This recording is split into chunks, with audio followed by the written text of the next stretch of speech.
This may be the weirdest way that a semi-finals has ever started in the midweek muster. Ladies and gents, welcome back to the channel. For game number 1 between B and Cat, it's a 3D clan showdown, and they've both picked their last Civ choice in their draft. That's right. They're basically scraping the bottom of the barrel here. Mongols for Cat, and B with Order of the Dragon. Not in what I was expecting on a Rocky River opening. We had things like Chinese, Delhi, Byzantines, but no. Both of them, and it's no surprise, were thinking, how do I get a trickery in over my opponent? For two players that scrim together regularly, I guess we should have seen this coming. Let me know what you guys are thinking of the audio, by the way. We did switch microphones. We're trying out the new Shure SM7DB. I heard a lot of complimentary elements about it so far. People seem to like the sound of the voice in the chat. Definitely let me know what you guys are thinking. I don't like it. I think it's pretty cool. So Rack's opening, we were kind of fear crafting whether this is worth doing because there's two issues. One is that Order of the Dragon could open racks themselves. The other potential issue you run into is Order of the Dragon just bypass into Feudal Age and start building into archers and horsemen. Now, it could be that this is all intentional by Cat, because if he forces archers, then he can react Keshik straight away.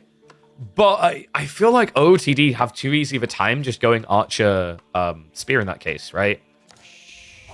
I don't know, it's tricky, man. I think there is a window here for Cat, because the thing you have to keep in mind is in the early game, Mongols, they aggressively are able to transition off the back of the stone gen, giving double production. Order of the Dragon are able to slowly transition. Like, really, really slowly. You know, like someone who's like, we're going to transition away from using oil to heat our houses, and then 100 years later, they're still doing it. That's Order of the Dragon. Like, they're not known for their ability to 1-1-1 rapidly in game. So, very important for them that they get the opening unit comp right and are countering something immediately. Arkin coming in for B. Wait, I just realized that is... Hey, B, can I have the seed for this map? That might be the best Arkin Rocky River spawn we've had. Berries, gold, and the full tree line and range. The only downside, of course, is that he didn't pick HRE. Yeah, that's kind of wild. Sheep count as well. Going to be 15 here. Meanwhile, only 14 on the other side of the Mongols, which is also very surprising. Typically, Mongols do get more off the map. Now, he will be able to follow up with more because I just checked the fog of war here. All this hasn't been gained yet, and B is now marching behind the Cat's Khan. Outpost coming up. Mill, he switches location. I like that. That's a cool reaction by B. I think he wants pro scouts, right? It's kind of obvious he wants pro scouts, because otherwise, why would you bother completing the mill? So, realizing this is coming in, he shifts it across to the east side, where the outpost shouldn't be able to reach it even with arrow slits, but also the spearmen can't reach it because it's under the TC. Great little detail there. Okay, so Cat has got what he wants at the start, because we basically have one of the best Arkin placements, but we almost have one of the best outpost placements. This could have been a little bit better for Cat if he actually ran in and built the outpost here. That would have been the most disgusting outpost you would have seen in AoE 4. Because that would have blocked the berries, the gold, and most of the wood. Unfortunately, if you do that, you know your opponent's going to pull the villages. And the torch damage is quite high. So yeah, plays it a little bit safer. E-repair's coming in, so of course we aren't just going to see that burn down straight away. Scout is loving life right now. 18 sheep in the end, only the 15. Credit to B for actually recovering and finding 2 here. Question now is the kitty cat strat going to pay off? Because, of course, he still hasn't aged up yet. B does have the archer range coming, so we're already following the natural expectations of these openings. The question mark is going to be whether B goes infantry or if he goes horsemen plus gilded archers. And Cat is going trade. Okay, so this is very dangerous. The first silver tree we've seen in a long, long time. So the problem with this play is if B goes horseman, you're dead. Right? Like, horsemen hit for 15 base, and they are faster than, like, a Keshik, right? So, little interesting detail about the Gilded Horsemen. They hit as hard as Keshiks, but they move quicker. You see the problem here. They're going to be able to just kite you and chase after the traders. So, this is very dangerous, especially considering that B is now scouting to this side of the map. He's going to see Silvertree at the beginning. That's going to let him know that he's up against Keshiks as a follow-up. It's the only one that would make sense. So at that stage, B has 2 choices. He either goes Archer, Spearman, and sends it all in, or we already have a stables on the way, because he already knows what to expect here. And this has a knock-on effect, right? It's like B can actually go back for pro scouts on a delay. He's not going to rush it, though. With the fact that there is trade happening, he's going to need to react to that play. Oof, missed opportunity there from Cat as well. I think he had, what, 7 villages in range, so he might have been able to actually get the kill on the scout. Instead, somehow B just runs by. Like, oh, no, no, no, no. No, never die into that. Speed diving in, B. Oh, no! Okay, Cat might not have been looking to garrison the TC, but he made it worthwhile elsewhere. Can't believe that actually worked. Gilded Villagers, infamously difficult to kill with Dark Age Spearmen. B hoisted on his own petard, greedily going for that wood. We do have 2 Gilded Archers, but instead of them being at home to defend, we can already see that B moved straight across the map to attack. Oh, this is sick, actually. You realize what he's doing, right? He's trying to stop the stables from going up. Timing doesn't look like it's going to be good enough, though. Yeah, the tree line just a little bit too long to arch around here. So, in the end, B's exchange he was looking for, I don't think it's going to come to fruition. Maybe? If he gets close enough. No, he's going to start attacking. Cat should be able to complete this and walk away. Oh, maybe. Maybe he's able to get the kill still. Because the second villager can't do it now, so he actually denies it. Okay, that was vile. I can't believe that worked out. Cat has to now react by going double stable instead of solo, right? Because he just can't access the stone at all. So he needs to make up for the gap. And B, where he could get really disgusting here is actually if he rushes into Steel Dagger off of a blacksmith's. That would actually be a really smart read here because it would give him the extra pen he needs to just take on Keshiks.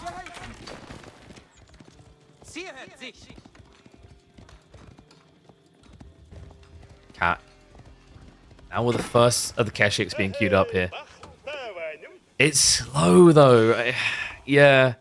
This is the thing, like, the reason why the Uvu is so important here is that double pump just gives you the dictator off flow to take on that archer. Now with Horseman arriving, it's a different affair, right? Without double production here, Horseman can contest you. You can see here, 15 damage versus 15, and yeah, sure, the Keshik attacks quicker, but Horseman can stand there a lot longer. Speaking of those Horsemen, going to be diving in, so a little bit out of time achieved here. That's going to slow down the additional Keshiks. Even dives in. He's going to get his hands on 2 worker kills here. Okay, this is disgusting. And this is why Yam is so important. If that was Deerstone, that wouldn't be death. B, just getting great value after that awkward exchange, losing a village on the tree line. Gilded Archers have already ran far, far away. They can't actually find them. The Spearmen are now getting added in by B, so we still don't have any intent for Pro Scouts. He's going to be adding in the farms instead. And this is a direct reaction to the threat of trade. Because trade could happen here, B doesn't want to go Pro Scouts and allow Cat to get more value. That's the difference in this game. Sheep not in range? They are. But they should be. Huh? They aren't. What? Why aren't? But they should be. But they aren't. Okay, that's a little bit weird. That is a graphical bug. Not the first one we've had with Rangers in AoE4, but unfortunate for B. And now we've got to march out onto the boar. Already going to pull that bad boy back here.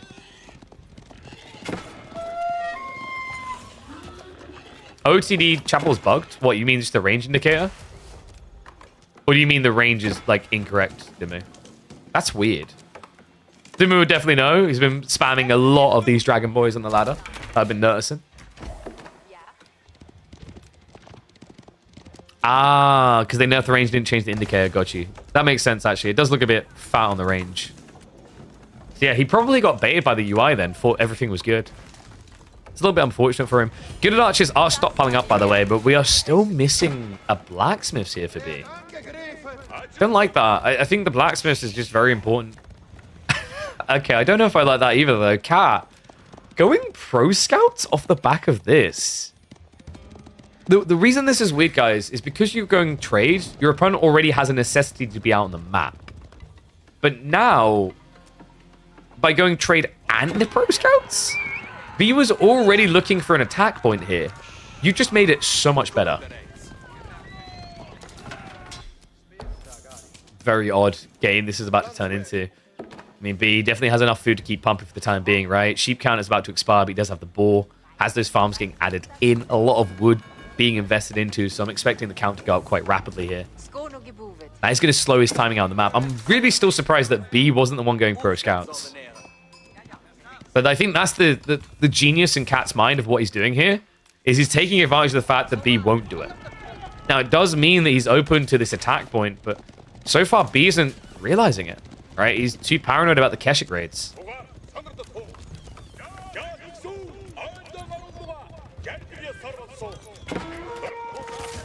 Guys, it's not a bug, it's a hidden game mechanic. And yeah, you see why Keshiks is depressing into Spearman now. It's 52 damage. They free hit Keshiks. And we have a lot of spears, by the way. Yeah, I'm kind of worried by Cat's comp now. Like, Pro Scouts plus the trade comes at a very high price. We already have trade account up to 4, so he's actively pumping these quite rapidly. And the weird thing is, like, with the way B's moving, he's going to see both mechanics at the same time, trade and Pro Scouts, right? Because he's posturing towards a location that will reveal both simultaneously. Horsemen are going to shuffle in. Looks like the villagers quicker to move away this time. Cat has learned his lessons from before, although not too quickly, right? He hasn't got wheelbarrow yet. That is at least finally on the way. All right, one's if you think Cat's going to win this, two's if you think B's going to take it.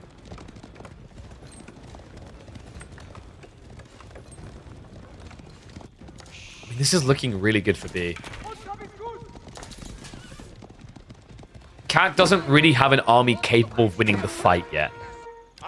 This is cool, though. Dive coming in with the Keshiks. Fortunately for him, B did leave infantry at home, so we'll scare him away.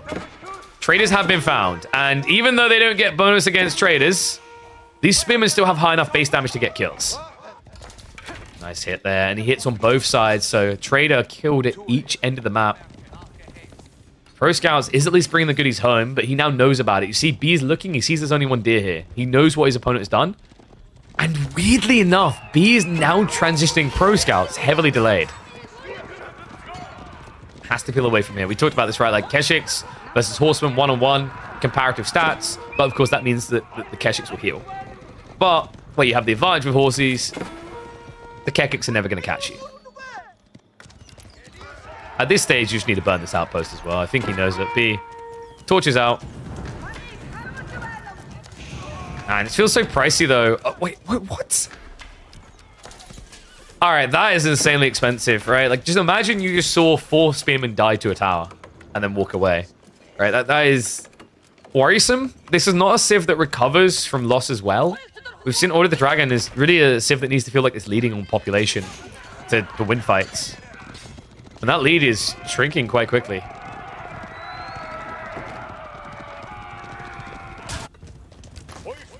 Kai's doing a really good job in this game. I can't believe he got away with the trade, really. B, in hindsight, probably feels like he should have scouted more or gone for his Pro Scout sooner, because that, I think, would have changed a lot of this game. One of the big issues for B just doesn't really have enough food, right? Like, we've got sheep that's about to exhaust, so he needed to get Pro Scouts. The boar is the only reason he hasn't been screwed over, but that's now gone. So all of a sudden, you've gone from having, like, what, 16 food workers down to 8, and you're trying to mass into spearmen. Not just that, it looks like B is trying to mass for castle. I mean, there is a window where his army is big enough to secure 2 relics here. I'm worried that window is closing fast, though. Cat, now marching over. Keshiks obviously cannot commit too hard. The army is following up here.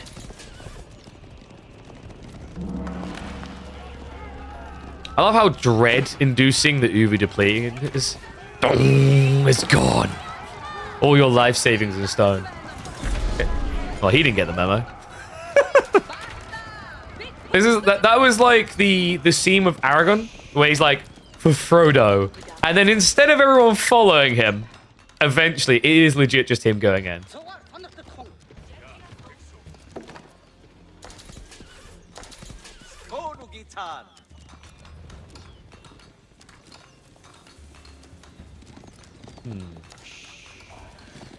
So what's B's win condition? Because I'm starting to lose faith in a long feudal here. Like, the eco lead is extending, right? Cat's now up to 8 traders. He got a big head start on Pro Scouts, which means he's just winning that battle as well, right? You're probably looking at about a 70-30 split at this rate. Not great for B. Now, B did at least play under a boar, so that kind of amplified him a little bit. But what he really needs now is raids. That's why we're seeing the horsemen peel off here. He understands that it's been long enough, the trade count should be up. So, because B's starting to fall behind, He's trying to be very cost efficient about how he looks for trades. Instead of raiding constantly and then getting blocked by Keshiks and losing troops, he wants to go in when he thinks there's a lot of trade to kill. We'll better pinch one here. Cap the quick fingers is going to try to pull away, but won't be fast enough. So 2 workers killed. Might even be able to find more here. Cat goes for a counterattack. Yeah, but he's learning the hard way that even without the steeled arrow, these gilded archers hit pretty hard. Horsemen now just being blocked out as the Keshiks do start to arrive here. Did get another trader in the meantime. The outpost being sniped down. Cat is going to harvest this up. 5 villages culled from B's empire. And the gilded spearman count is gone. This game is over. Cat. This is going to be a win for the Mongols in game number 1. After a draft that looked like it was going to be dominant for B, Cat has flipped the table. I think this is becoming one of my favorite matchups now that I think about in the current meta. French versus Chinese for game number 2 of our semi-finals here in midweek muster number 9. The reason it's become one of my fun ones to watch is because when this turns into a long feudal, you get a cool bout of micro skill engagements. Knights versus Zhuge Nu being at the core of it on each side. So curious to see if that's the way it's going to play out. We are on Boardland, a map that is phenomenal for pro scouts with 2 civs that do it very well. Admittedly, China doing it better. But also a map that a civ like French leverages incredibly well for raiding. Look at those tree lines. Does that make you feel safe? Not really. Maybe if I'm a koala, I could still just climb in the tree if there's only one of them. But yeah, for people living on the ground, this is kind of a spooky map to play against feudal knights. So, what is going to be the goal for B? B, I think in this matchup, like obviously you have to open spears. Typically the way to go is you eventually get into Barbican and then you get Zhug online. But I have been seeing a few Chinese players bypassing and going age-free because of how awkward that matchup gets long-term against French. And what's up, Jay Reed? Thank you much for the resub, mate. Welcome back to the Swarm. Appreciate it, guys. Make sure to get those subs in. As a reminder, we're in week 9 now. We still have weeklies all the way through until the end of June. Say what? Yeah, so, you know, might want to mark Mondays, Tuesdays, Thursdays, Fridays off for, like, literally the rest of the year. So, is there any interesting deviations we can see here? If Cat does see that B is rushing Fast Castle, the awkward thing is I do think that in that case, French can just dive, right? Because to rush Fast Castle as China, you have to not build Barbican. What we could see that would be interesting is if B decides to build Barbican, tight on the gold, and then rush Castle Age with minimal effort in the age. The problem is what you're going to sacrifice for that, because if your opponent's on an all-in collision path, you're probably not going to be able to get too much out of Pro Scouts here. And whoopsie. We have a slight pause. All right, I'm hoping that this isn't going to be a bit of a hiccup. Cat was having some internet issues this morning. So hopefully we'll be underway in a second. By the way, if B does get a bit of breathing room, this is kind of a crazy spawn. It's very hard to wall in because it's so open, but triple berry stacks so close to each other. I mean, the mid game could look really good here for B. And Cat spawn, on the other hand, you know, gold is reasonable, right? Like if he gets pressured, he doesn't have crazy backup options. But I think if you get pressured off your gold, game already feels kind of over. You need to start making arrangements for post-June. Let's say I may be working on something. I think I'll look to make an announcement about it in KPM M10 because I need to get some graphics and details ready. I still haven't had extra time to resolve some of the things, but little teaser, announcement of announcement. There is something in the works to reward those that are consistently playing in midweek musters and to encourage people on why they should be participating in general. Very excited for it, actually. So Imperial Academy coming in as expected here. 4 on gold. This is Pro Scouts. If you were going to rush Fast Castle, I don't think you need 5 straight away. Taxation could get you there with a little bit of long play. Sheep Hall is looking fairly good for him as well. 14 to 12. But wait, what if Cat isn't doing Pro Scouts? Wait. Okay, this is a bit of a weird angle to take, but I like it. French versus Chinese, like, you know, if China was to rush 2TC and get Song, they're favored, right? But they don't rush 2TC because they're against French. So instead, you do it, and you have like a mini Song dynasty already. It takes 17 instead of 15, right? But still very rapid. It's kind of wild. Very ballsy on a map like Borderland because, you know, Borderland isn't a map like a Dry Arabia where you have this second TC placement with a 7-stack of deer. So it does feel a little bit odd what he's doing here. We don't have a mill, so there's clearly no intent to just rush into Pro Scouts at all. We don't have anyone on gold, so I like what Cat has at least done with his gold to begin with, by the way. He's got enough gold there to get a knight. And you can tell it's not going to be wheelbarrow because he would have had it teching already, would have got the extra gold.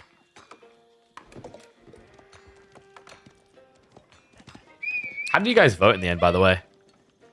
59% for B, 41% for Cat. That's not bad for French. I gotta say, like, you know, the Chinese just look really bloody good in general. They're a super spooky civ.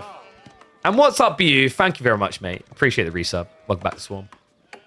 So Pro Scouts on the way. Second TC. Where is he going to put this? He could secure the additional tree line and then shove the deer in from the south. That would get him an extra 1,000 food, wood, and gold secure. The other possible likely way to go here is a TC on the back tree line to secure double berry. I think you're not that paranoid about your back line, though, because you have knights. So more likely, we're going to see an embellished TC, either to protect the gold or something insane like a mid-map TC. Considering there's no wheelbarrow, though, the mid-map TC would be super subpar.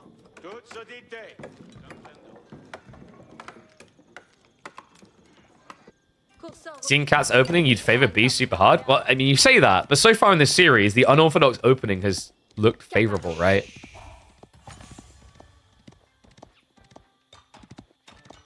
So back on the gold for Cat here. I think this is a temporary bypass while he gets the last bit of wood. The TC should be here. What? Okay, in fairness, gold, berries, wood, like, it's not bad. Also, it protects his flank. It's much easier to wall here when you're already here, right? So he kind of gets that nice encapsulation. But yeah, kind of surprised. I think part of it is he doesn't want B to know. Yeah, that's actually crafty. Look at the positioning, guys. Now, admittedly, your opponent should know because he should scout your stone. But if he doesn't look at your stone, there's no way to find this TC because the deer are on the other side of the tree line. So he's basically smuggled his play. And our logic here now is that if B just plays a standard kind of build where he's a bit more defensive, Cat will be able to extend an insane eco lead and not care. That's crazy. That's actually a very creative placement. Now, B does already have spears on the way across the map. Cat is going to have to react by going into archers. We actually do see him skewing up scouts now, so looks like it's going to be delayed pro scouts out of Cat as well. Well, so far in this series, delayed pro scouts has been death for the person who does it. That would mean that we'd end up being 1-1 though. B already getting those walls up to try and block the threat. Knight could get a dive in. Oh, wait. I think his lance was still recharging. Yeah. No 2-hit kill. Could go for another one over here though. So it does stop the walls going up. This is really good for Cat. Right now, B is putting too much attention over here, right? Like, we're talking about 4 spin and chasing around 1 knight and a scout. He's going to be moving in, so it looks like B actually might be able to see the second T. No, he's not. Come on. Cat's getting away with this. I mean, B has no realistic reason to look behind this tree line right now. But if he just wiggled around that side, it would change his approach here. Like, I think you'd actually see some sort of, like, all-in-one TC Pro Scouts build.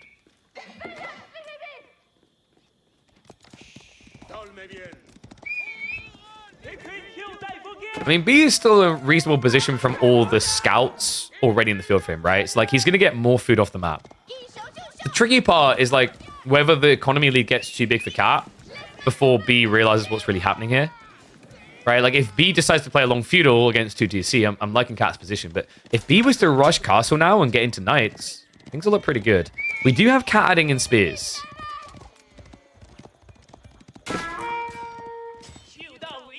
Scout went past the stone. He doesn't know where the TC is, though. At all. Oh, knight. That's unnecessary damage. 1-1-1 build coming from Cat. Barbican now being dropped by B. So this should be the hunker down and go castle, right? No, we've got archery rangers getting added in. So B is looking for that attack point. He may have seen the stone outcropping, but he does not know what his target is. Where it is, rather, yet. Might be about to find out, though. Oh, no. Are you kidding me? How is he... Okay, he got eyeballs on. He knows. He now sees the TC. So, B has archers on the way. Can follow up Zhugnu. His opponent does not have many knights right now. The play here should be Zhugnu plus spears. But it's looking more like we might be getting Castle Age. That's a lot of food stockpiled. Well, we did mention the idea, like, if you read what your opponent's doing in Rush Castle, Lancers will be able to do a lot of damage here because of just how much economy Cat's going to have. He's already up to 42 villages. Only enough safe room for 23 of them.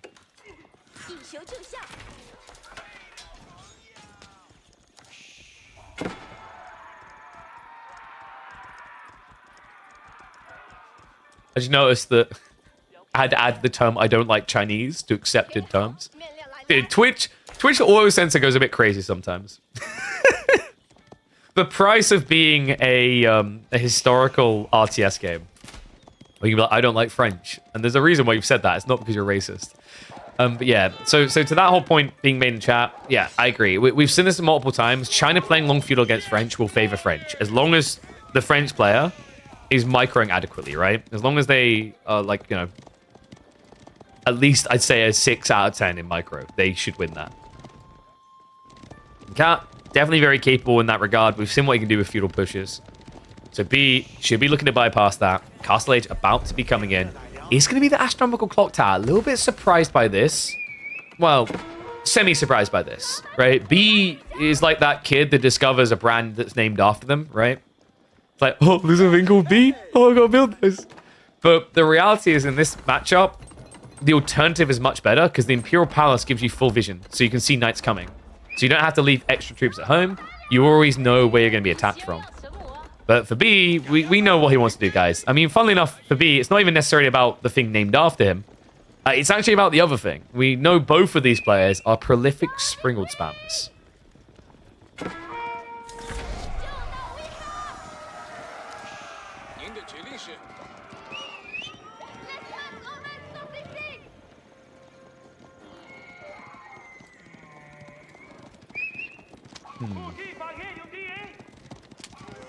Scouts are trying to snatch from the center here. This really shouldn't be allowed to happen. Apparently, Cat just has too many archers for B to try to contest. We do already have Lancers on the way, remember? And we do have the Monastery immediately drop. Now, no supervision coming in there feels like a bit of a mistake from B. Where are his taxmen, actually? Yeah, so they're not actually supervising any type of production here, which is really surprising. You definitely want to be pumping out those initial Lancers, because the whole idea is one taxman pumping Lancers into one taxman pumping Monastery. Very powerful. Gives you enough knights to clear the enemy knights, and then you immediately follow up with a very fast timing into the relics. It does feel like B is maybe going about this a little bit slower. Probably felt like he didn't have enough of certain resources. Considering he wants to keep leaning into archers, I think that was his paranoia, as he needed more wood. We're not getting 8 Nest to Bees this game? No, only 19 Springalds. Nah, I'm kidding. Yeah. Sadly, Springalds wouldn't really make sense in this matchup because eventually you're expecting Mass Knights or Arbitrier. Arbitrier have Pavis, and Knights don't get the bonus damage against them. So, like, Springald makes a lot more sense against civs such as HRE, like we saw in the Cat Numidan game earlier this week.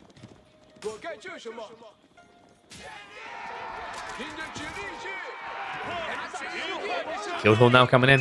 So I mean 19 mangoes? I've got news for you. You can't build mangoes as Chinese. If you could, you'd be the most broken civ in the game. It's like one of the very few weak points when the game goes late. Well, Cat has got a sizable lead in villagers right now, but with the relics coming in, B is going to even that up very fast. And I don't really see Cat contesting relics at all. His army looks pretty pathetic. Handful of spears, handful of archers. Not enough to spread out on the map like this, right? Like, one lance can easily take on 2 of the other. It feels like right now everything's getting taken on. Cat gets caught trying to pull the deer around the north side. Tech up is at least complete, but B now has an attack point to lean into here. He's pumping a lot of lancers, archers as well. Ironically playing the French comp an age later.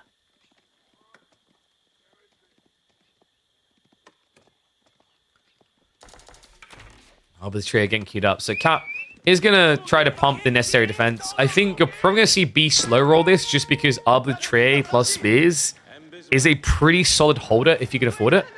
We also have Cat for some reason adding in a second mining camp. Just assuming he lost the first one. This is 100% just instinctual habit, right? Like, oh yeah, I need a mining camp because I need to keep. Okay, so we built a mining camp to drop off our resources to then run home. Yeah, this is getting a little bit awkward right now. Because the thing for B is he's going to have all the relics coming home. He could easily just play into pagodas and play long game. It's not the worst of ideas here as well. Like, you know, Cat, yes, French can be surprisingly threatening in Imperial Age. But they've got the corner swarm with not much gold access. And a French player without gold is a gold rank French player, really. Like, it doesn't feel like you get to play the Civ without access to the veins. Lancers now with the dive in. Looking to extract some blood from the veins of the French villagers here. The berry workers haven't pulled away, so that's an easy peasy lemon squeezy grab. Yeah, Cat's trying to get cute by trying to counterplay him here with the gate. It's just not going to work. There's archers already in place on the other side. Spearmen are now arriving, so some of the villagers will be able to get away from this. The Lancers are shuffling out of range. And we do have archers following this up. I mean, B right now has a scarily large army. Cat, he's still waiting on the arbitrary, and frontlining with him like this is a quick way of losing this game. Needs to be careful. How do you counter arbitrary? You don't let them get to 1,000,000 and count. Like right now, arbitrary are not the counter because Cat doesn't have a good front line. 10 spears is not going to hold. Quick wall shenanigans from Cat, but not that quick, really.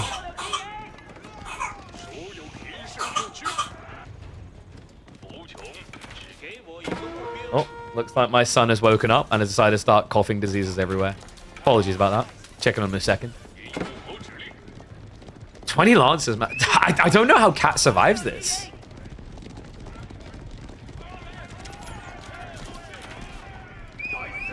I think this game is over.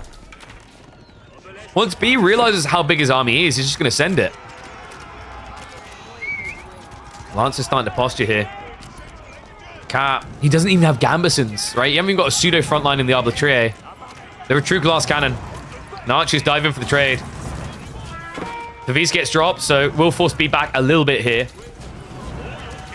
The entire eco lead and more is idle right now for Cat. He just doesn't have enough coming in. And it means that B is going to get us a deeper series here, showing you just how powerful the Chinese is, as always. Yeah, unorthodox approach by Cat. Just relies on too much subterfuge, I think, to get away with. It's so difficult to sneak to TC unless your name is Rus or Malians. Archers have mostly been wiped out, at least the forward line of them, but more are coming. Lance, in the meantime, is shuffling around. With only 8 spearmen, it's becoming harder and harder for Cat to posture in a way that scares B. Ambitious choice as well for B to just be attacking the TC. I don't think it's worth it. He just needs to get to the back. The moment B realizes what's really happening here, how bad things look for Cow. Cat, different animal. All he needs to do is spread Lancers out. And then you're going to see 10, 20, 30 worker kills.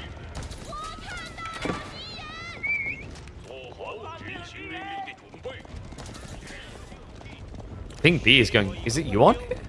You're going to be seeing Yuan. B is a really big fan of pagodas. It's also super sick for the Lancers. He's reinvesting in Lancers for the time being, though. 9 more coming.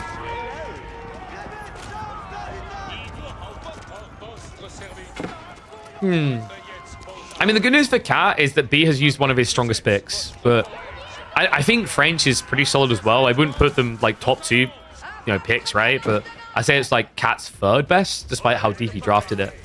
I think French has that versatility, so it's not like B had thrown this into a Mongol pick, right? But that's at least the upside for Cat, right? So he still has things like the Ottomans for deep in the series. You also have to remember that Cat still has his first 2 picks and the Byzantines and the Malians to work with here. So although I'd still give a little bit of edge to B's draft, because he said he can have that sacrificial role of one of his good picks. He has so many good ones. There's still more work for Cat to do here. Imperial Palace now coming in. Once these boys are zooming at the speed of horsemen, this is over. Look at the spear count. The issue here for Cat, the only way he can win a fight is if his opponent can't gap close. And Yuan is going to give exactly that to B. The Zoomy boys are in. 1.87 movement speed. He blitzkriegs onto the secondary TC. What is it with French and experiencing blitzkriegs in their history? Usually it's not from the east, though. Not as often. And the key drop. I mean, this is desperation mode. It's not going to work, though. Pavisa's drop, but the archers aren't even targeting you here. They're going after the villagers. The lancers wrap around the back so quickly. And we will swiftly be moving on to a G3. Damn. Clean execution by B.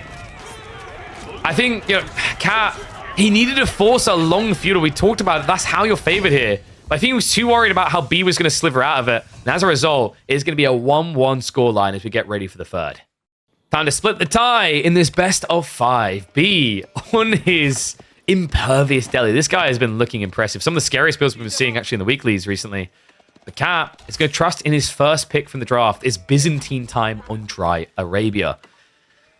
Spawn looks slightly tight on that south side as well for a deli Cat. I'm curious to see how Cat wants to try and approach this because we've been theory crafting it in chat a little bit. I still think this matchup is a little bit deli leaning, but Byzantines have some potential here.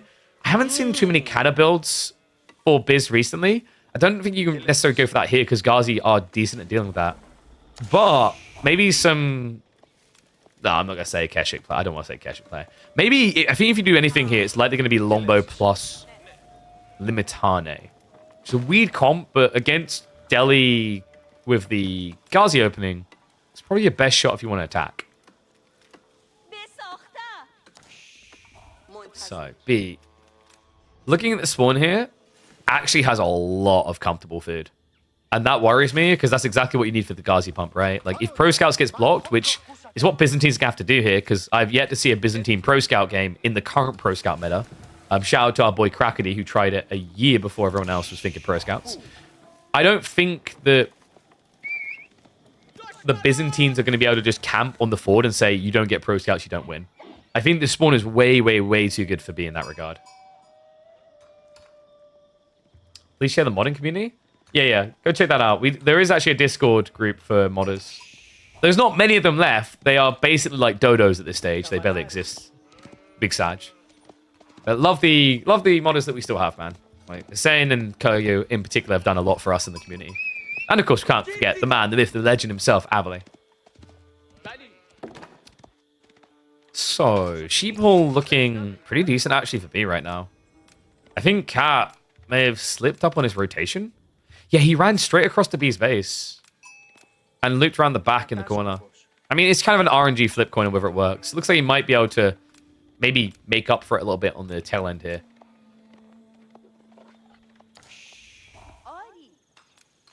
And how do you guys predict? Let's have a look.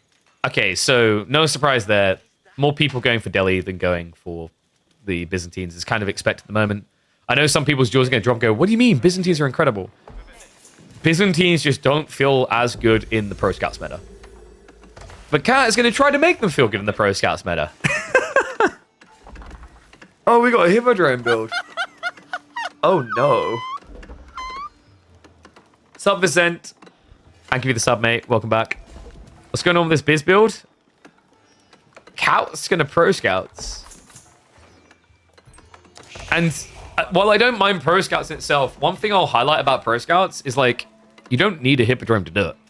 You could actually just do it without. You would immediately need to get 150 wood, which is why he's doing it, but you're sacrificing the potential for good mercs in return. I mean, he'll still get enough for, like, double Keshik pump here. My worry is, like, if you go Keshiks, your opponent can just blunt spears to buy time, right? And it's not bad being forced into infantry as Delhi, because you can then wall in the sacred sites. But there is a window here for Cat. Like, Cat is trying to punish the fact that Delhi suck at playing Pro Scouts. Everyone's jaw is dropping right now. I'm going, KP, how could you dare say they suck? They get it for free. Yeah, that's the problem, bozos. You don't want to pay for it? You're going to have to wait for everyone else to eat it in line first. Most civs get it 1 minute 15. Some get it 30 seconds. But for the Delhi, you're looking at 4 minutes. Even if you build scholars, you're looking at probably close to 3 minutes. So over double the time. It's a big window for Cat to utilize here.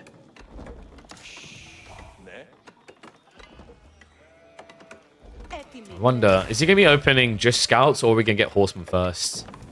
He hasn't really stockpiled the food yet to just mass horsemen, so I imagine we'll just immediately see queue of scouts coming alongside the pro scouts for optimal timing here. Logic being is like, you could get 2 horsemen, beat the initial Ghazi, but you'd have to activate Triumph, and that feels bad. The other cool thing here with Triumph is if B was to try and contest you with Scout and Scouts, you can scare him away just by pressing one button. But the big issue I take time and time again with Triumph as a strategy for winning the game is it's a terrible strategy. Triumph is a really cool tactic, and it's best used like a nuclear deterrent. I have it, don't make me use it type thing, right?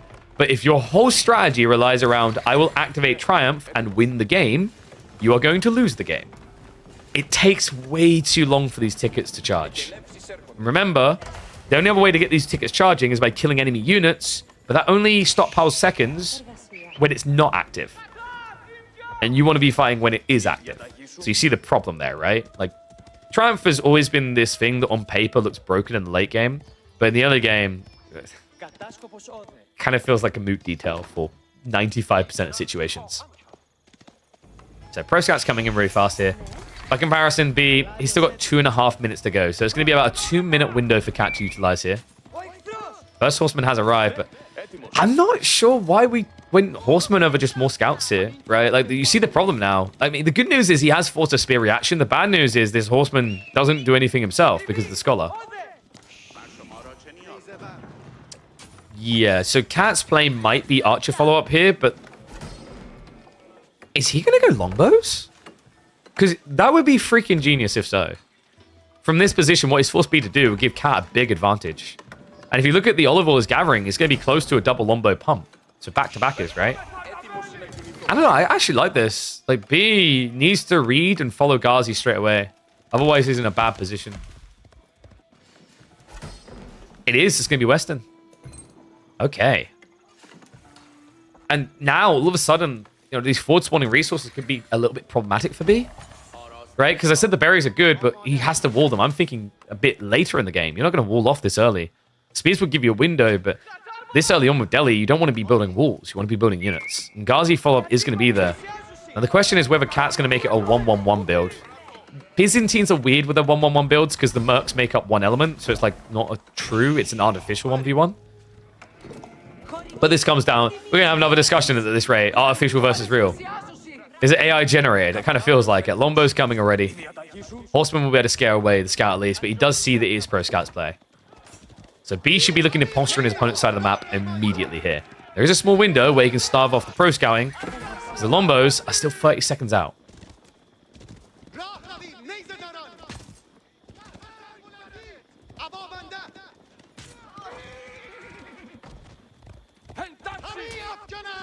Will even be able to deny the Scout. So B playing blind now. Might get found with that Scholar.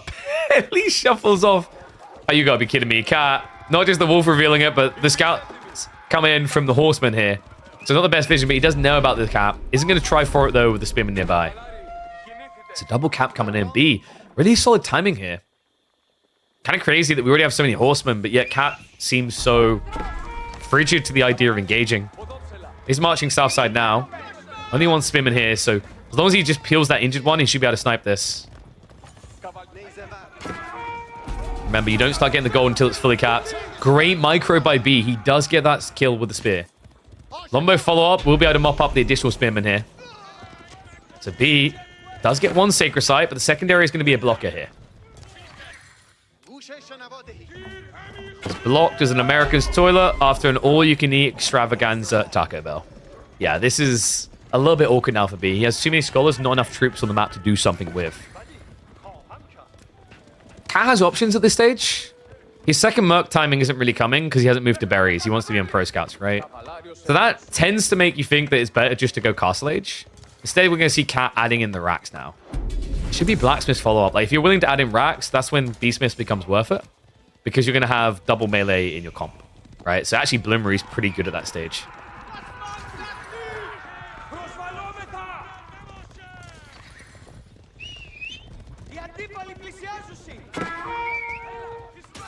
Looks like Cat did back up. I think this is maybe the fragility you get from having Lombos, right? It's like, you know Ghazi's got to be follow-up. It means you can't be out on the map. But that's the benefit of Pro Scouts. You don't need to be out on the map. I'm expecting this to just be a fast castle rush for Cat now. I don't think you want to play a long feudal.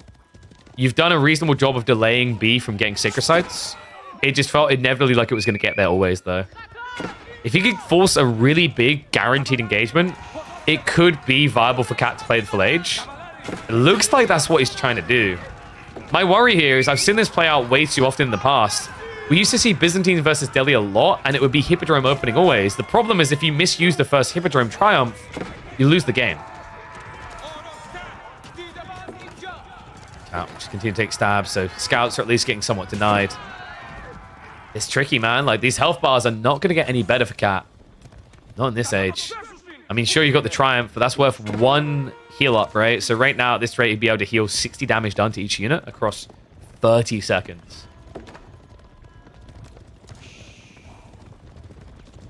Why is Biz considered a bad pro scout civ? Yeah, Johan hit it on the head. Like, it doesn't work with mercenaries. The reason why Grand Winery is better is it gives you timing windows where you always outnumber your opponent with the Lombo pumps or the javelins or whatever. If you go for the pro scouts build, you're not going to be getting olive oil. You're going to have to go on deer, right? Deer don't generate that oil. So you're sacrificing unique, high-quality units. Lombos, Keshiks, javelins. These are all considered premium units in feudal age. That's why you don't see pro scouts. That's why Byzantines don't want to pro scout. Because what would you really be doing it for? If you don't go to Hippodrome, you don't really have any value in doing pro scouts. Mass limitaning sounds cool in theory, but difficult to blob fast enough. Ozzy getting a great fight here as well against those Limitane. Nothing lost. I mean, it's the health balls, the high base damage, right? Looks like Cat has gone back for more mercenaries, so shuffle out onto the berries. B, I think he could just start prepping for a tech up. Triumph has been activated here. So now you do hit pretty hard, but the Spearmen are trying to counter that play out. The Ghazi are going to commit in here. And Cat, this is just not a fight you can take. Longbow's out of position. They're wasting time on the Scholars so they can't hit anything else. His army's going to get wiped. He just got zerged by Ghazi. And B now has free reign to go age 3. Yeah, this is disastrous. And a firm reminder why, like, the Triumph doesn't work. It's terrible. It does nothing for you. Like, the only way you can use Triumph to win this matchup, in the early game anyway, and the mid game, is the opening 3 to 4 horsemen to snipe the enemy Scholars. If you can deny their first 2, you can cause issues. However, that was with the old Tower of Victory build. With the new Dome of Faith build, losing to Scholars hurts Delhi. It doesn't kill their game. So while it was a cute idea, I think ultimately this strategy from Cat is a bit flawed against Delhi. I think you would have been better off just trying for the fast castle, right? Or if you really want to do this build, you just switch Limitane straight away. You don't hesitate, you don't waste any time. That at least makes more sense because they're better than standard spears with extra health. And they counter Ghazi, right? And then what you can do is you can just follow up javelins. Oh, this felt weird. Cat is just going to try to force it here. B is showing a lot of respect backing up this way because he only has a handful of archers. It is a lot of Limitane, and he does have the House of Learning on the way. So, age 3 coming in, Scholars coming out to pick up the goodies. Could easily be 4 relics for B if Cat doesn't keep pressing forward. And why would he right now? He's a little bit hesitant. He'd be pushing into superior production here. So Steady stops off at the Sacred Site. That means that B is in perfect position now to make it 4. And Cat has to go in. If you don't attack now, it's going to be 4 relics. It's going to be a slight eco lead, right? It's going to be all these upgrades for free as well. He doesn't have a choice anymore. The problem is I don't think he has an entry either.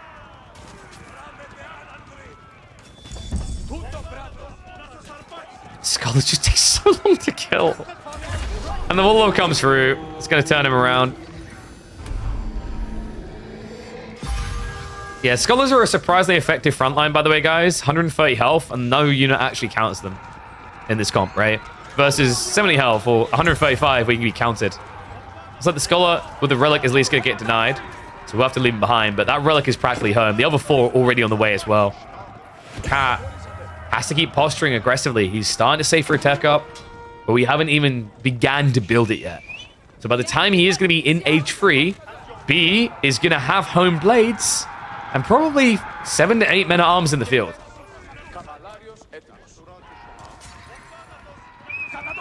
Not just that, man. This pressure towards the base from Cat means that he hasn't done anything about the sacred sites.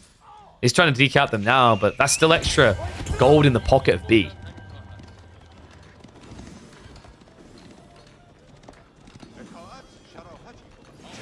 At B2, what happened to B the first? Beheaded, divorced, died, beheaded. Beheaded. First one was beheaded. This one might get divorced. Sorry, I'm British. The only history we know is Henry and his wives. So Golden Horn Tower on the way in. Cat is going to go for one Ura punt at this. The good news is because you mass Limitane, B can't go elephant. Oh, he's going elephant.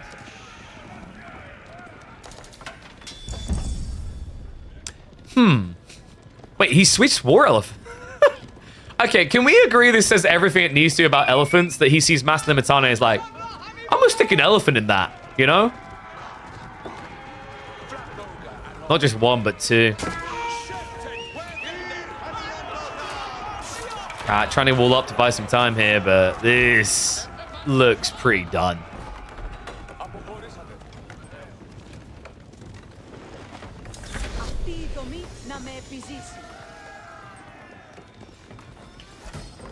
Now, there is a way in which Byzantines can win this, guys.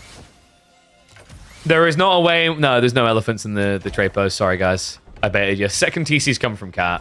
This is just a Hail Mary at this stage. This is, okay, maybe B doesn't attack me.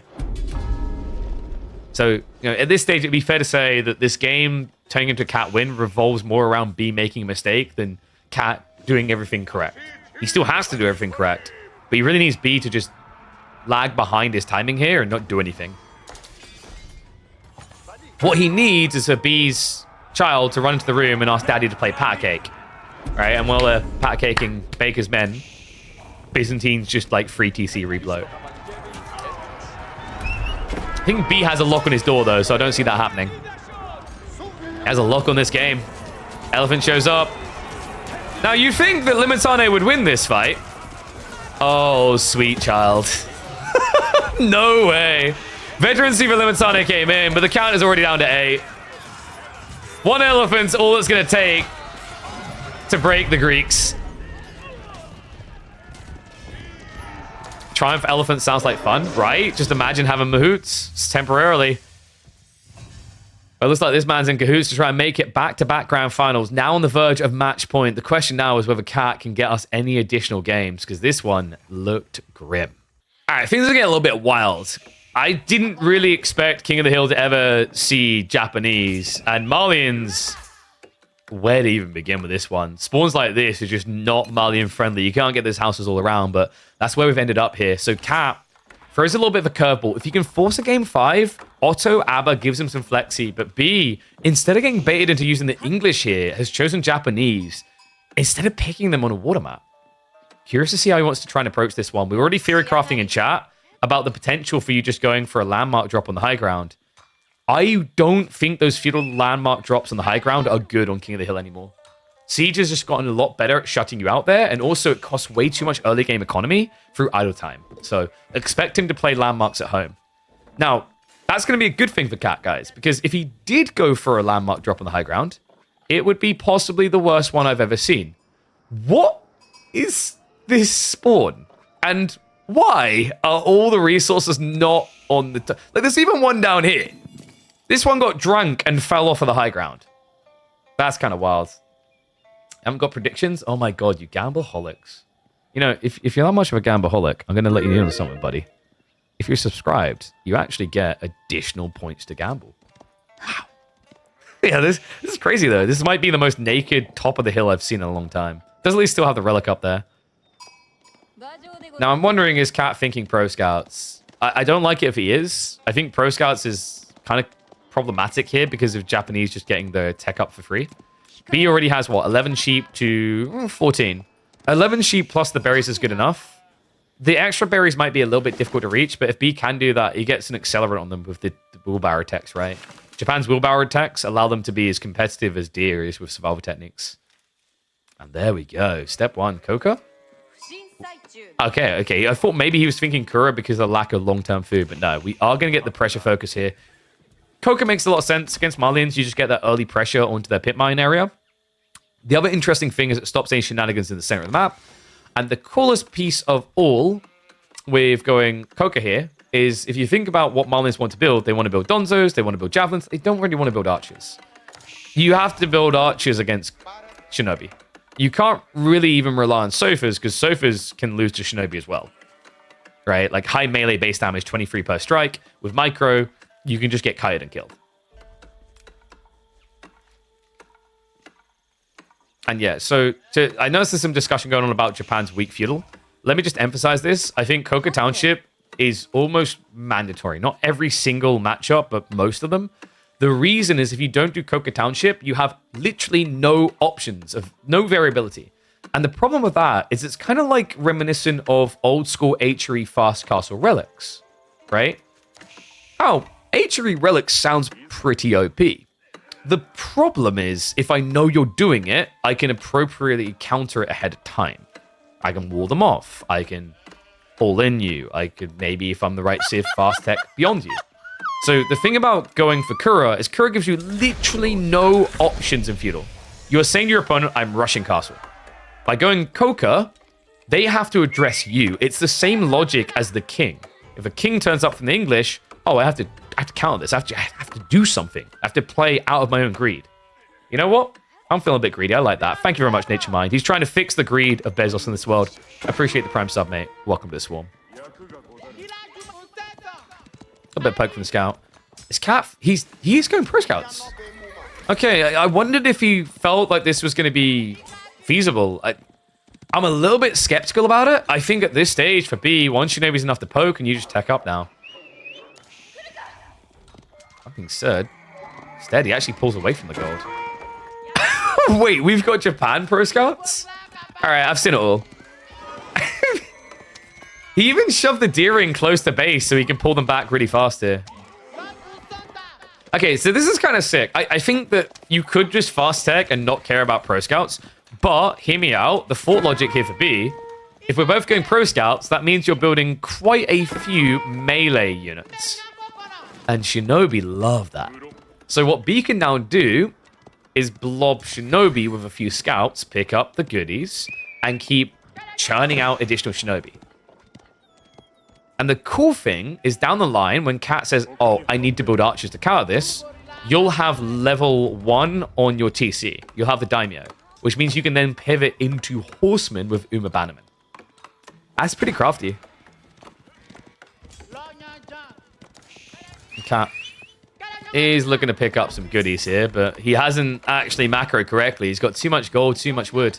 Pro Scouts gets queued up, but this should have already been coming for about, what, 15, 20 seconds. So B is going to have the leg up in that regard. And the Shinobi, as you can see, is a pristine counter to these Warrior Scouts. They can't win that fight. Oh, man. Rough start for him. An injured Scout is already going to bring the goodies home. So this guy's goal should just be all 7 deer here, right? Because there's no risk. Now you get the stables, you build additional fresh Scouts to go and contest the mid-map deer. Shinobi, yeah, it may have bit off more than it could chew. The wolves as well. All right, everything. It took 2 wolves and 4 scouts to take that Shinobi down. But his brothers will avenge him. More Shinobi coming in. Oh, wait. B misread this. No, B. Yeah, he needs to get home right now because he thought that his opponent was going to go north side. Here's a surround, though. I don't like this for Cat. He's getting baited. B, Shinshin's away. He could Shinshin into body block. Sides against it. Instead, he's just going to take the goodies. Archers are now on the way, but wait. What? Okay, so I'm not really sure why B thinks he needs spearmen here. That's odd. I mean, I could at least understand Onobagisha a bit more, but the spearmen are a little bit redundant.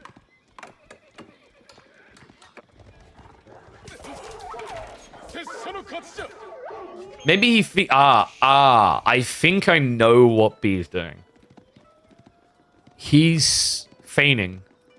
So by showing spears, like maybe he wasn't sure that Cat wanted to go archers. I mean, yes, there's sofas, but I think you just Shinobi against sofas as well. I think what B's doing here is he's trying to get Cat to build additional archers. And then, when he does that, you'll be able to go into Horseman with Uma. That looks like what he's up to here. Does feel a little bit weird, though. And, yeah, good luck with that, guys. You can't wall against Shinobi. And, oh, this could be big. Shunshin in. Gets one villager. Could get a second. Cat, a little bit slow on the pull away there. So, 2 workers down. Great ambush. Spearmen are trying to defend at home. Additional Shinobi are coming as well. So, Cat... I mean, he'll try and poke and prod at this, but you need to be very careful. The ninjas now arriving.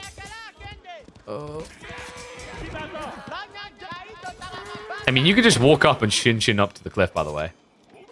He's just going to stand there. In the meantime, he continues to dive, though. More villagers going down. Another one gets yoinked. He's a little bit too close to the TC here.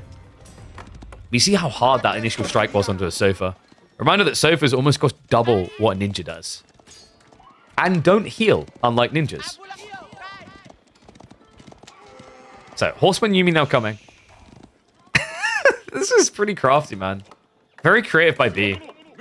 I think B has been the person most consistently just kind of dancing around in Feudal Age with these weird plays for Japanese. 5 Shinobi on the tree line is just impossible right now. He needs archers at home. It's scary because, like, if he just Shinshins in, he can pinch 3 villagers, right? You can trap them up against their trees.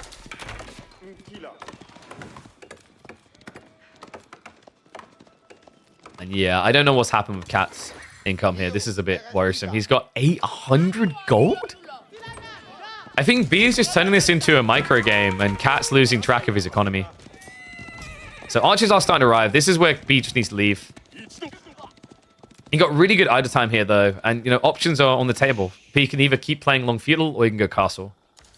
I don't mind a longer feudal with horsemen archers, because even if your opponent goes javelin, jabs are just always going to end up overkilling Yumi, right? So horseman can kind of win. And in the meantime, he has been snatching deer from his opponent's side of the map. We'll get denied trying to return it home, though. I am still curious whether B thinks that the spearmen were worth it. Because I kind of feel like they weren't, right? Because he bought, like, what, 4 spearmen max? Spent 150 on a racks? Versus just actually building horsemen straight away or additional shinobi, right? Because he hasn't been non-stop pumping them either. Very curious build from that element. But Uma Bannerman now on the way, so these horsemen, like we said, are going to start hitting like trucks. He could even think about getting into the melee techs. First priority, of course, always has to be Steel Arrow of Yumi. But the melee techs are pretty cost efficient as well, right? Only 75 resources each. Okay, Ka. I am Malian king. I must build throne out of gold is all I can hear right now. This is ridiculous. You think this guy has relics?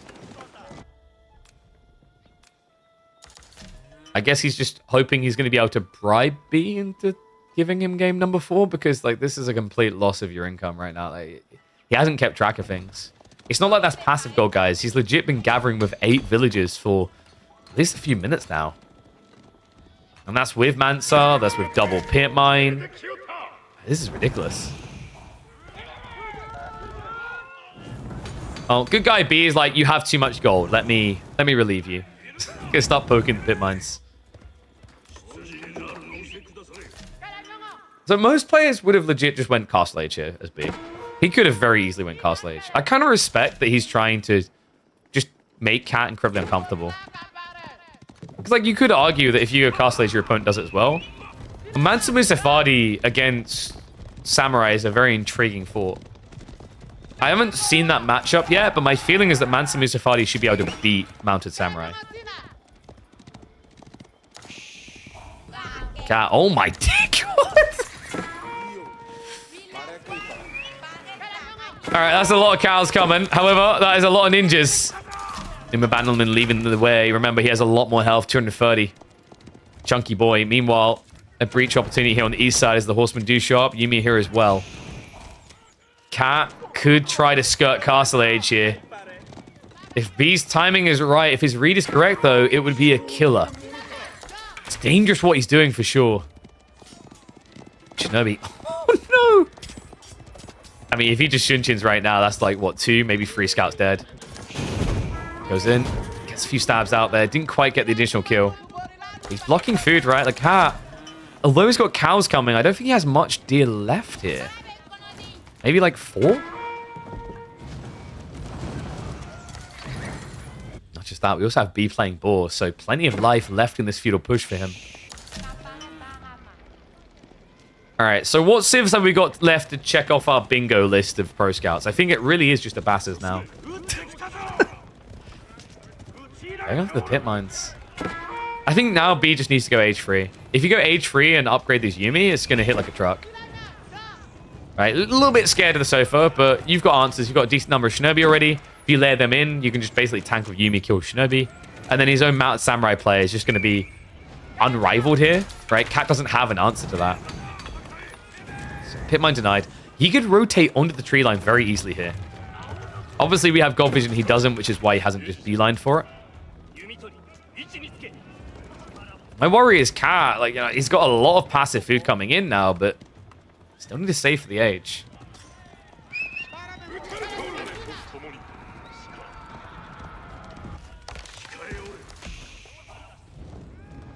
You did Culture Wing Abba yesterday? How'd it go?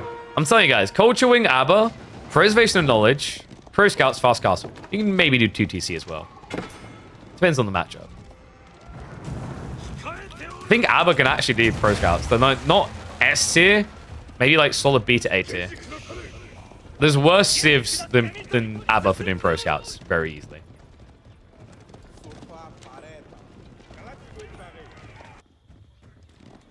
What is this housing? Oh god. And oh my god. B's like, I already have enough army, I don't care. We have Temple of Equality.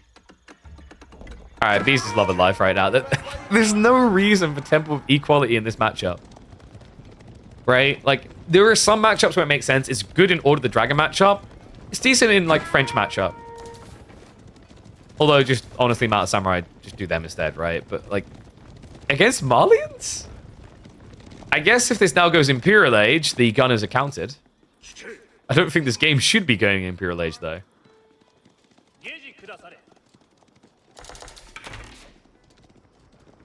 Also known as Temple Surrender. Why? Because when you see it, you just want to surrender because it's so good. I'm with you, chat. I get you.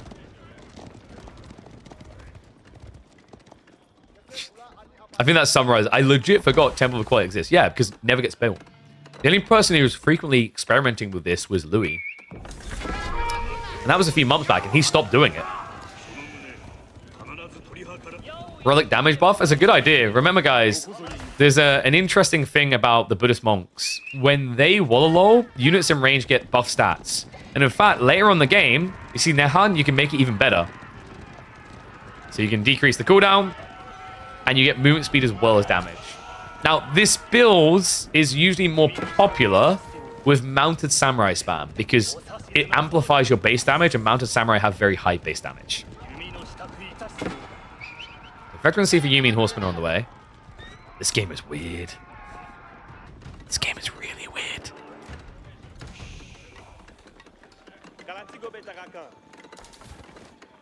Ones if you think Cat's going to win this, twos if you think B is. Because, you know, when you think about the control of the game, you're like, oh yeah, B's going to win it. But he built Temple of Equality. Right? Like, he built the temple. Which now makes the balance of who you think is going to win this game more equal, ironically. So Cat, tech up complete. B could go for an attack point here. The Shinobi, remember, they automatically get their stats buffed. So 30 damage coming out of these bad boys. Means the sofa line is not going to feel very strong.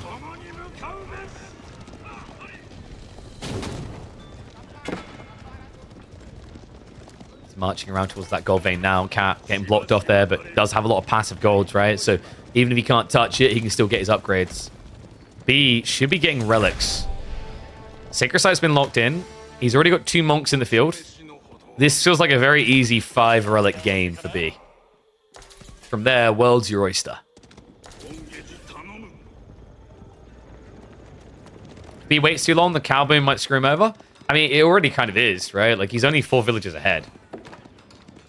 against now something that's basically padded Cat by like 20. Over 20 worth of passive income in his base now, right? So B needs these relics. It's going to be step one. It's absolutely essential. Nice thing is actually pumping Buddhist monks is pretty cost efficient. Remember, these only cost 80 gold each. B, it's almost like he's just inviting Cat to build a big enough army to contest him. It's smart in a way because B has more of a Zerg factor of Yumi, but where it gets a bit silly is if you miss your timing, if you let your opponent get 200 pop, even with his trash tier units, it will exceed yours. Yumi are never meant to compete one-on-one. It's all about mass. B, we do have what's coming in. This is ambitious. Sofas are going to get a bit of punishment on him here. I think B is just a little bit too reluctant. This is getting odd. And yeah, good eyeballs on the food. Remember, B went Coca. That's why I thought he tried to end this game. Coca doesn't play well into a long castle because you won't have food. He doesn't have farms. Guys, I think we're getting a game 3. Game 5, rather. This isn't looking convincing for B. His real army strength is bad, right? Over half of his army count are Yumi. Onimusha now getting queued up, but at this stage, like, what have you got? Spoiler alert, the answer really is nothing. Mounted Samurai are trying to queue up here. But archers are already going to have the poison arrows. There's already 24 Sofa. That would have been useful in the fight. Doesn't get the relic on the south. Might be able to pinch the other one, but we already have Sofas rotating out there, so Cat might get a double blocker here.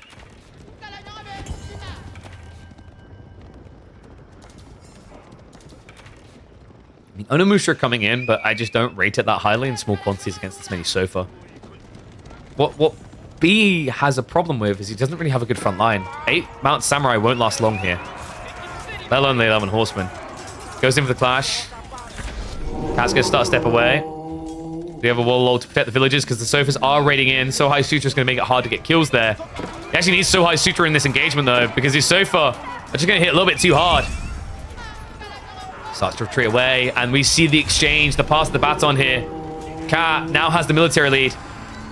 Buff does come in, so damage has been ramped up, as we can see on these Mounted Samurai, hitting for 37 damage with just a sword swing. But it only works if you're able to swing the sword in time. And instead, the guillotine is about to swing down on B's head in game number 4. Cat just diving in. The Mounted Samurai doing their best to hold on, but it's not going to be good enough here. We are going to a deciding game 5 on Lakeside. And you know what? It might be featuring some Ottomans. And you know what? Cat might win. Can't believe I'm saying that after the way these drafts played out. Now, B does still have the English, which should just be his bread and butter pick. But the bigger questions that are going to be asked is whether this should have even gotten to a game number 5. It felt like B was on the verge of victory, but just couldn't find that dive point.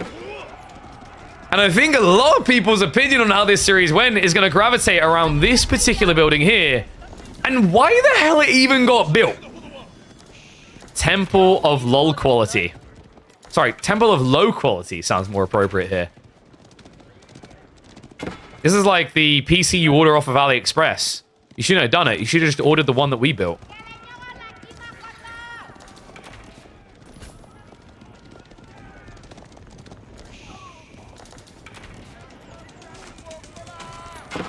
The Cat is just getting ready for the full dive. At this point, it's just like, screw it. Might as well go for one more punt. A Hail Mary. You'd have to hail a demon to assist you with this one, though.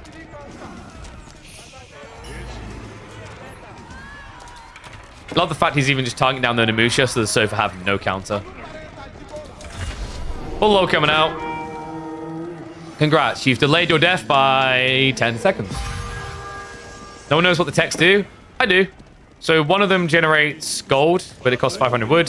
One of them buffs the movement speed from the Warlords, and the final one gives you the debuff generating around the temples. Look at that. I remembered all of them. Zen, Nehan, and 5 Mountain Ministries, respectively. Now, the fact that I remember those shows that I watched way too much Age of Empires 4 because no one would ever build them. You know when you like learn a very pointless piece of information, right? That's how I feel when I remember the text in Temple of Equality. It's like algebra. Who's ever going to really use that crap? Come on. Yeah, so that should be the wave of the white flag right there. He gets caught trying to rotate for gold. So game 5 on Lakeside. An interesting series to kick off the day, and a day that promises to be long because we're already, what, 2.5 hours on the broadcast? Make sure you subscribe to the channel for more of this, guys, because we've still got another semifinals coming up after game 5 here. It's going to be a long and fun day. I know Benny Boy likes to be in bed nice and early, but he's going to have to stay up. Might end up being favorable for Wham in that second series. Because the 3D Clan boys have dragged this one deep.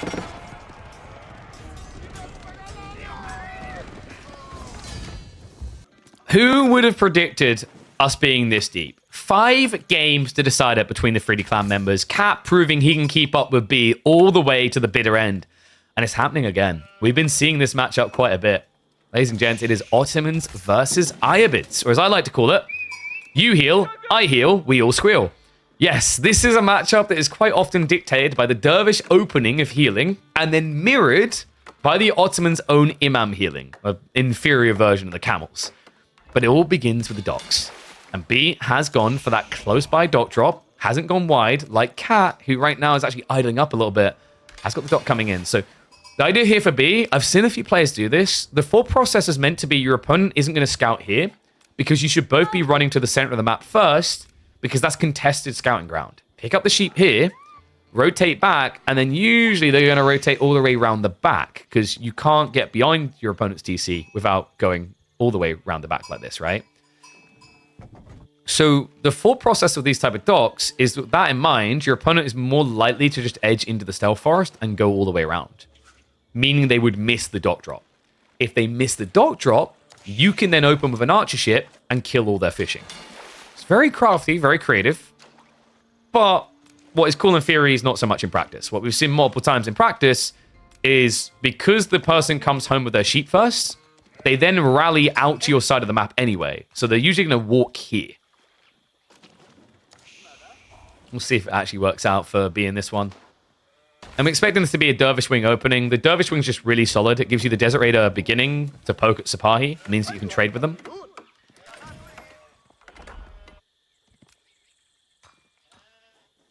Wait, who's PhD stroking?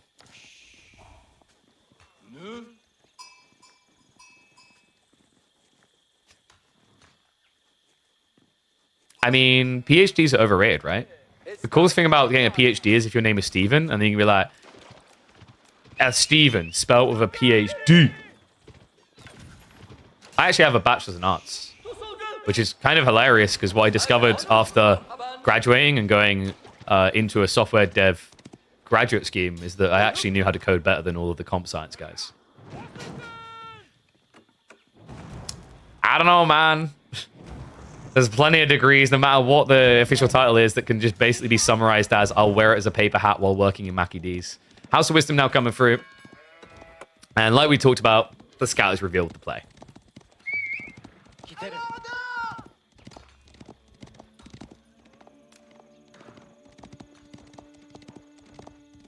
Yeah, the biggest advice I can give to people is if you have like a PhD or some sort of doctorate that you spent 8 years doing, that's cool. Congrats. Very, very hard thing to do.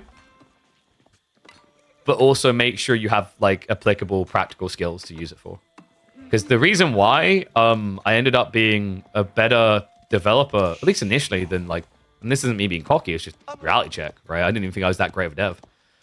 The reason why I was a better developer than the comp science graduates is because I spent 3 years actually making programs, right? Because in a bachelor's arts degree, because it's creative, I literally had to make games, right? But for comp science people, there wasn't a mandatory element in their degree of making things. It was just all tests. So I remember I got asked about like what object-oriented programming is, and I had no clue. And they explained the pillars to me. I was like, oh, I do that all the time. right? It's kind of, it reminds me of the person who like spends 10 years doing like woodworks and learns all these advanced techniques to do the woodwork versus the person who researches them and knows the name of the techniques. You know what I mean? It's that type of thing. So a lot of wood gathering coming in from B. We actually have growth wing coming through. That's very surprising. I wasn't expecting that. So tiny trade network on the other side. So B is just completely forgoing the atypical dervish route here. But with the growth wing, that does open him up to attack, right? Like the whole idea is now you can invest in the age and you invest better than your opponent. Very intriguing direction he's taken here.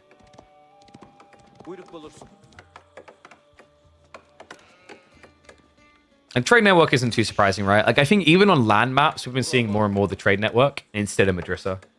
Madrasa felt really good for all in feudal timings, but felt very lacking if the game went longer.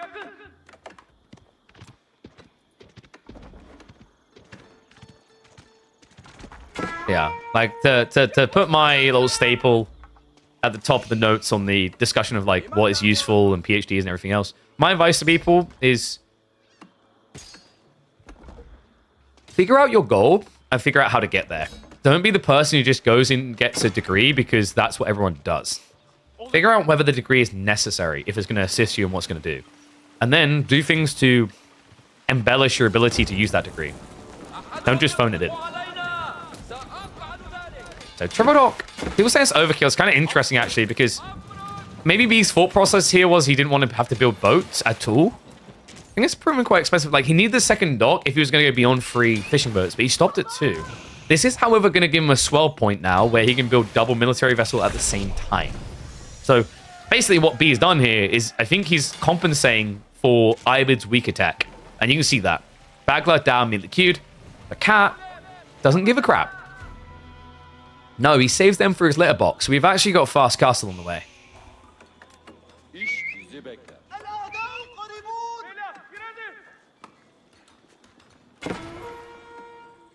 All right, how did you guys predict on this one, by the way? 75% for B. I think that's a little bit heavily skewed. We've been seeing Ottomans look pretty solid here in this particular matchup. B, you know, we talked about the fact going growth wing puts you in an all-in completion course. He does at least have advancement wing to catch up if things fall short. My worry here is like dervishes just don't do very well on this map without, the Desert Raider doesn't do very well on this map without the dervish. Because without that heal, diving this is very tricky. It's easy to get baited, it's easy to take too much damage. And with the amount of gold Cat's already gathering, your Desert Raider timing doesn't make sense. You won't be able to get one out fast enough.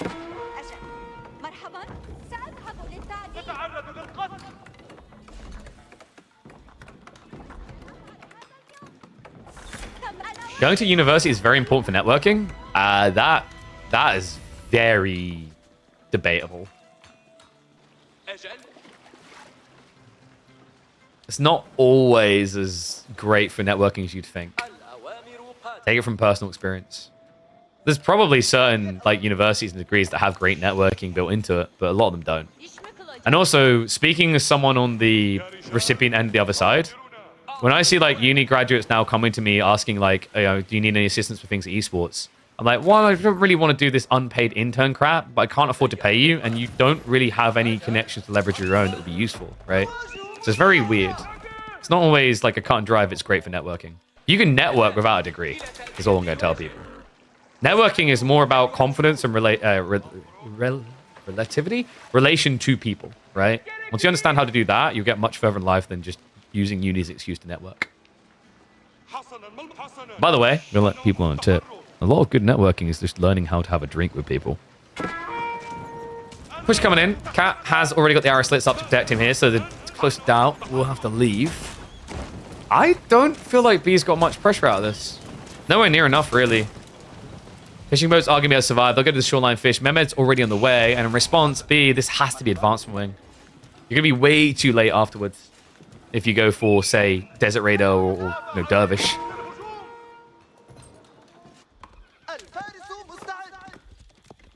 Networking can be as simple as cold emailing. Yeah, cold emailing kind of sucks, though. What I'll say about cold emailing is, like, if you really want to get more responses out of emailing, you almost need to treat an email like a YouTube video, right? Give me a hook, give me a sell, give me a reason why I want to hang around and continue through. A lot of people don't do that. Like, you know, something I learned when I started moving from just being a caster and slash host to being like a tournament organizer, a sales-oriented person, an influencer manager, a sponsor seeker, is like the importance of not just sounding like you beg. I think too often when people want something in life, instead of taking a little bit of extra time to think about how do I give value back, they're too focused on what they get out of the engagement. And that doesn't work. So, anyway, question is whether this build is going to work for B. We've got Desert Raiders stocking up. Pretty nice against the Sipahi. Interestingly enough, Cat is leaning pretty hard into those Sipahi. What B is going to need is 1 or 2 Camel Lances so that he can get the aggro onto the wrong unit from these cavalry units. And he did go for the Desert Raider. What? No, B.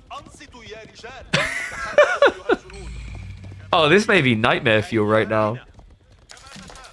We saw this from Mio Micah earlier in the week. In fact, it was the one win he was able to get over Elyona, and it looks sick. That was French versus Ayu on Borderland. This is a little bit different. Ottomans are a superior form of horsemen. Remember, Sipahi are just built better. That's kind of wild. And what makes it even worse is the idea of the meta. If Cat just adds in 1 meta, he's going to be able to get double melee or 1 ranged, right? Either 1 very effective against Desert Raiders, considering the damage percentiles, right? It's either 7 damage or 26.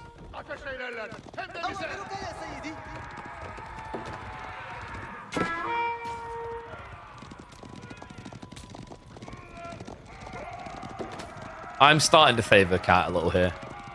Then again, B does have a lot of fish, right? Like, we can't discredit that.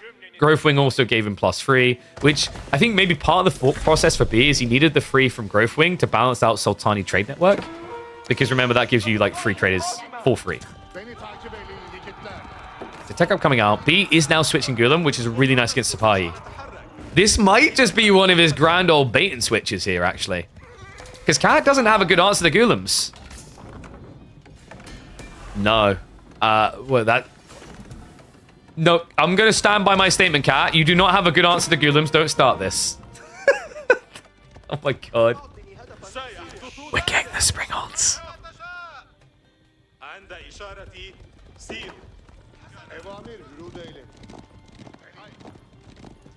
And you guys are still in the unit talk, huh? What have I done here? Kind of stoked the fire. Interesting thing, there was actually a stat a long time ago. I don't know if it's changed that much. I think it's something like 77% of people who go to university don't get a job in the field their degree was designed for. I don't know if the number's going... It's crazy, though, right? But, like, kind of makes sense? A perfect kind of classic example, actually, that I can relate to is, like, with developers. A lot of people who get mathematics degrees become developers. So let's do the maths on this. Janissary plus Sipahi into Gulam Archer. Yeah, that doesn't sound too good for Kitty Cat. And the Gulams are pretty good at dealing with both. They're chunky enough they can actually just tear Janissary a new one. I think what Cat's looking to do is maybe just camp in his base and defend with Springles, but I mean, the problem is the relic situation, right? It looks like he made that good, though. Cat already dragged 2 home. It's still going to be a 3-2 split that should favor B, though.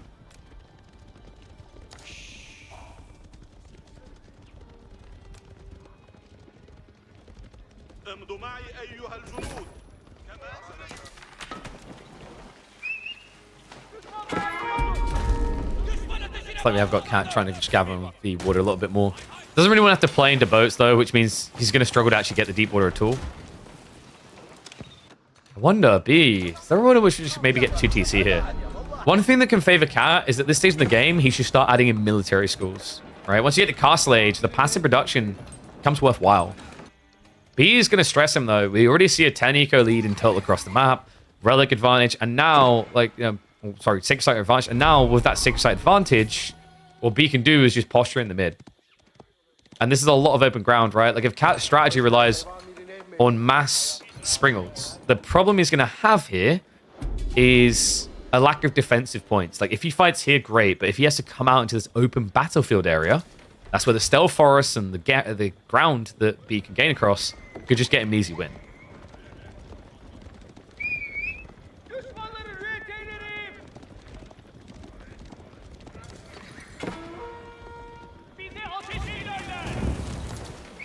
A bit of poke coming in again. B even pulling the fishing boat so you can keep the pressure up. An ambitious dive, though. Needs to be careful of that. Weird that B is posturing this aggressively on land. You're playing Indicat's playground here, right? You want to be engaging on your terms, not his. So glad he's just resetting here. The play usually from this standpoint would be to go for a keep drop. B does have a big enough economy lead that he could justify it. Because remember also, these sacred sites are worth more than the relics. Right? You can see it on the screen. 240 versus 280.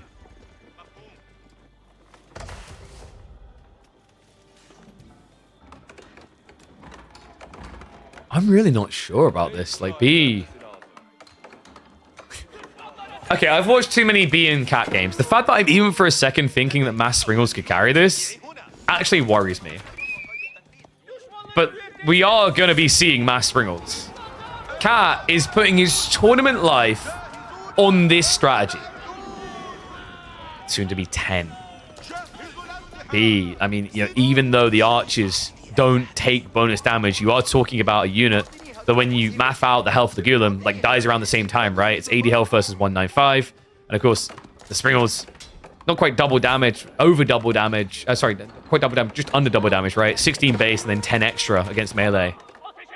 What a curious strategy here.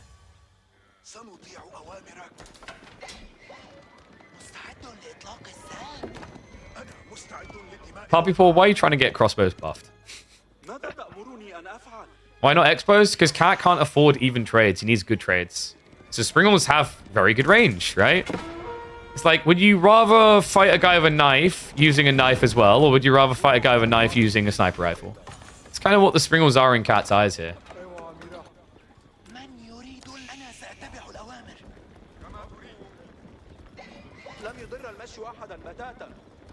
This game is weird.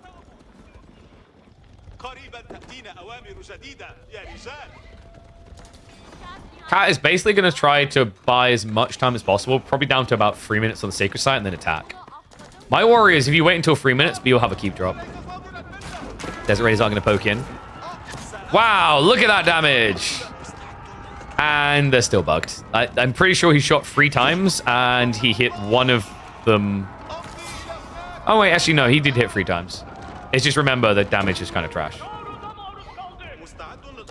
Actually, maybe it's 2.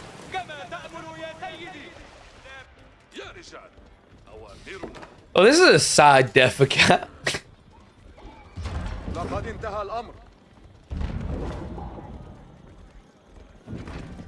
We have Manjaniques now coming in. Okay, so here's the funny thing. If he just pulls like 5 Manjaniques and uses Incendiary Shot, the Springles are just going to die. It's 16 Springles. Now, guys, my temptation is to say this is GG for B, but remember, we've seen this from Cat before. Last time, he admittedly had elephants as well, but it was the Mass Springles strategy that got him that insane comeback against Numidan, a video that you guys should all watch. Delhi versus HRE. This is a little bit different.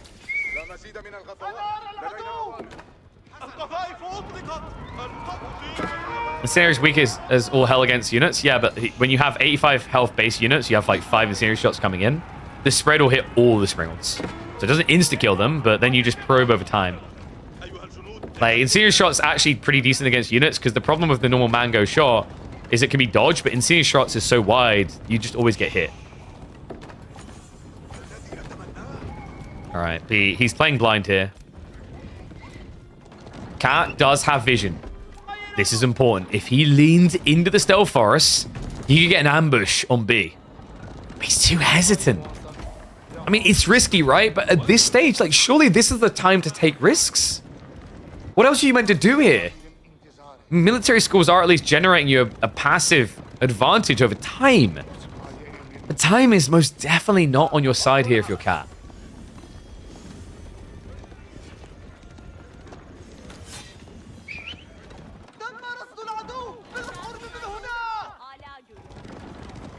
I'm trying to think what the maths is. In serious shots is like, is it 10 instances? So you can do like base damage 10 times 3. Or incendiary shot is like something like 10 instances of 1 or 2 damage. Like I genuinely rate incendiary much higher. When the armies get big, incendiary is better. Kinetic only makes more sense when you're in choke. or if you have like a very specific target in mind that isn't going to move. Okay, this is just getting ridiculous.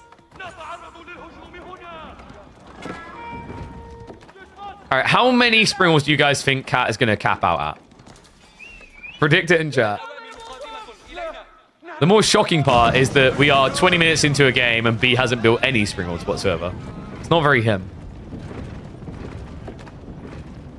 I mean, he's got the military wiggle room to go 40. I'm just saying. I don't think he's got the time, though. We're down to 3.5 minutes. B... Oh, this is cursed. He's building walls. Ah, yes. The natural counter to the mass springald meta. Walls. Yeah, it's also... The problem he has now is against Maginiques. If you have to just stack to burn a wall, that gets a guaranteed shot. Oh.